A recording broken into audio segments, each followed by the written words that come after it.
ওম অখণ্ড সংহিতা বা অখণ্ড মণ্ডলেশ্বর শ্রী শ্রীমৎ স্বামী স্বরূপানন্দ পরমহংসদেবের উপদেশ বাণী ষোড়শ খণ্ড হইতে পাঠ। ভারতের ভাবী ঐক্য ও মহনীয়তা সুনিশ্চিত করিবার জন্য একদা বর্তমানে পূজিত বহু দেববিগ্রহ আপনা হইতে সরিয়া গিয়া অখণ্ডেশ্বর ওঙ্কার বিগ্রহের জন্য স্থান করিয়া দিবেন।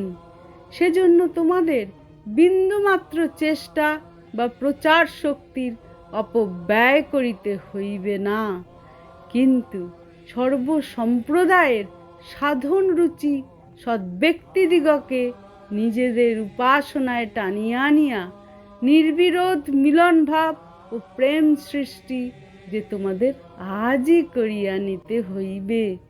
প্রতিদ্বন্দ্বিতার মধ্য দিয়া বিশ্বব্যাপী সৌভ্রাতৃ ও ঐক্য কখনো আসিবে না। আসিবে প্রেমময় হৃদয় লইয়া সকলের সমবেত উপাসনার মধ্য দিয়া। হরি ওম।